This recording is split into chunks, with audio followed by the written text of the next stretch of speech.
Um, Hi, what's up? How come come on, my name is Tommy Pico. For visual reference, I'm a cis indigenous male in my early 40s, although you wouldn't know that unless I told you because I'm like keeping it together. And also I've got a bunch of plant thingies in the background, which will become a part of the thing that I'm writing or that I'm reading this evening. Lambda Literary just really did change my life. I'm going to tell you that much. 2013, that summer, not only was it the workshop experience and the writing itself, but it was also the cohort and the people that I met there. Like, Kristen Arnett was my year. I officiated her wedding last year. Like, I still remain close to so many of those people, Josh Barton and people like that.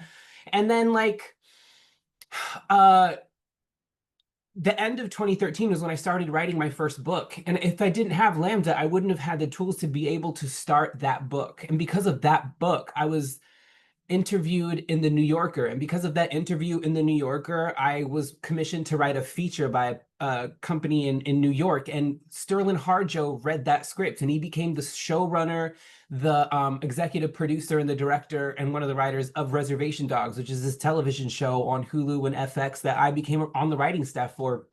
For 3 years, I wrote on my favorite show, and it ushered in this whole new career that I'm having as a television writer in Los Angeles. So I will just say that Lambda Literary is 100% a karmic exercise. You will get out of it what you put into it. So put your whole self into it and get ready for the rest of your life to change. So I'm going to be reading a poem that just came out in the latest Yale review, which is their summer fiction issue. So that's kind of cool or whatever. And it's called Cruising at the Plant Shop with Pink Eye. I'm surveying the damage after a storm. We made out on my couch for 3 hours, and then I made him leave. Chocolate covered, gummy, thin mint, confident sleeve of double stuffed. It's always too much or never enough. Graham cracker, Betty Crocker, vanilla bean, fluff. I'm surveying the damage after a storm. Upturned pillows on my sectional, spilled Sancerre, my Martha Stewart face of rigid vulnerability. Dr. John adjusts his glasses, asks if I'm compartmentalizing. Membrane of the days dissolve into our new season, and Cardi B says, "What was the reason?" It was never physical. Where does this come from? Asks Dr. John. I tell Alex, I asked for this. I'm getting what I want. The present progressive, the unfinished spine, arriving to arrival for the sake of arriving, a bed of soft brownie butter under us in the hard candy crystals of geologic time. Emily sounds like cotton candy at the Huntington Gardens among the lemon lime philodendrons and the pines. Active Ozymandias in the candy aisle, Cassandra of hot cocoa with the mini marshmallows, Enheduanna of marijuana gummies, the only pedestrian in LA skirting pedestrian colored clouds hiding atmospheric lakes. The sun is undefeated on Western, on Fountain, on Wiltern, on Beverly, on Highland, on Highland, on Sunset, on Pico, cruising at the plant shop with pink eye. I tell Dr. John, I'm doing things again. The being seen thing. I'm trying to be sweet. A repeating pattern of saccharides. It was never physical. We made out for 3 hours, and then I made him leave my house. Dane says balletic sveltness. Mato says big lavender energy. Andy says sunrise tuxedo. Morgan says crying on the picket line. Alex says the sea is attracted to everyone. Olivia says Dracula walked that fucking duck. When does sweetness go from enriching an experience to distracting from one? It was never physical, I tell Dr. John. Nerds rope, chocolate covered cookie dough bites, sweet tarts, starbursts, the kinetic impacts in space, the formation of organic lifesavers. Lord love a gummy strawberry, frozen margarita, salt rim, boozy milkshake McFlurry. Chantal says neuroplasticity. Nikki says past lives. Dane says Coke bottle gummies, Cadbury cream eggs, and sour watermelon slices. Andy says Twix. Bobby says Reese's. Mato says tropical mini Swedish fish and sweet tart ropes. Christine says high chews. Olivia says M&Ms. Tasva says strawberry Sour Patch straws. Alex says golden wrapped gummy bears. Luke says Hong Yuan Classic Series guava. We made out in my house, and then I made him leave. I'm surveying the damage after a storm, I tell my audience.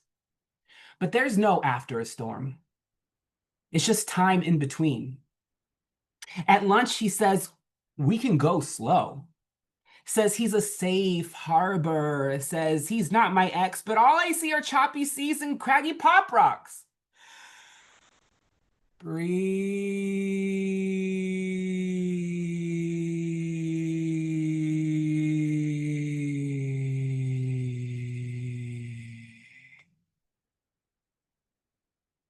Tasba says grand entry. Nikki says juice cleanse. Bobby says rare earth magnets. Morgan says meds. Morgan says shift freedom. Christine says severance. My body is doing donuts. The pants are coming off and then the pants are gone. The Kelly Clarkson show is on. Nothing makes sense, but everything makes perfect sense, like a Bjork song. We made out for 3 hours, and then I made him leave my house. It tasted like blood orange soda from the Franprix and getting fingered on the river. It was never physical, I tell Dr. John. I'm just afraid of checking my messages, of answering my phone. I'm afraid of getting home. But it was never physical. So I move across to the other side of the country. Do you think there are other people in other places? Says Jodie Foster's kid version of Dr. Eleanor Arroway in 1997's Contact, is played by Jenna Malone, who I probably know from Saved or Donnie Darko, but wish I could say Bastard out of Carolina. Hey, he says, I can go if that's what you want. I say Song of India. I say Sansevieria Starfish. I say Sansevieria Midnight. I say Sansevieria Moonshine. I say Green Bean Peperomia. I say Pearls and Jade. I say Various Monstera. I say Alacasia. I say, hey, he says. Alex says UFO plant. Morgan says weird ass pileas. Olivia says peace lily. Joe says Monstera adansoni. Alia says falsaralia. Migazi says ZZ. Sarah says apotopathos. Nikki says money tree. Roy says bird of paradise. He says, help me with my prayer plant. It's got crispy edges. Den says tricolor syngonium, white albo, pink splash, prince of orange, global green, gold dust croton, wandering purple, queen marble. He's not your ex, says Dr. John. I'm not him, he says.